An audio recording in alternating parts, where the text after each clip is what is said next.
কে আমি নিজেকে তোর জন্য প্রস্তুত করেছি। খোদা তোমার কাছে পানা চাই। আপনি আমার কাছে কি চাচ্ছেন? খেয়ানত কি? আমি তো বলেছি আপনার কাছে সারা জীবন অনুগত থাকবো আমি, কিন্তু অনুগত আর বিশ্বাসের খেয়ানতের মধ্যে ভিন্নতা রয়েছে। আপনি আমার কাছে কি চাচ্ছেন?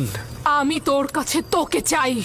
প্রতিদেবতার কাছে আমি বিশ্বস্ত, তিনি আমাকে মহব্বত করেন, তিনি আমাকে উন্নত স্থান দিয়েছেন, তার বিশ্বাসে খেয়ানত করব। আমাকে মহব্বত প্রকাশ করলে তাতে আমি তো খেয়ানতের কিছু দেখছি না। আপনারও আপনার স্বামীর কাছে কৃতজ্ঞতা জ্ঞাপন করছি, কিন্তু তার মানে তো এই নয় আপনার মহব্বতের প্রতিদান দিতে গিয়ে আমি গুনার সাগরে ডুবে। তুই আমার কাছে ঋণী, অবশ্যই তুই আমার মহব্বতের প্রতিদান দিবি। গোলাম হিসেবে তুই বাধ্য আমার আনুগত্য পোষণ করতে। যিনি আপনাদের দয়া আমার উপর বর্ষণে সাহায্য করেছেন তিনি হচ্ছেন আমার খোদা। সে কারণে আমি আপনাদের চাইতে বেশি এবং আপনাদের থেকে পূর্বে তার কাছে ঋণী। আমি নিজেকে ইজ্জতের তুঙ্গ থেকে তুচ্ছ অবস্থানে নিয়ে এসেছি যাতে তোকে হস্তগত করতে পারি। অধিকার ছাড়বো না।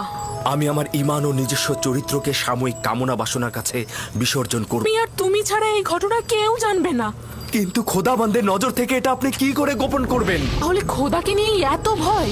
আমিও তার কাছে লজ্জিত।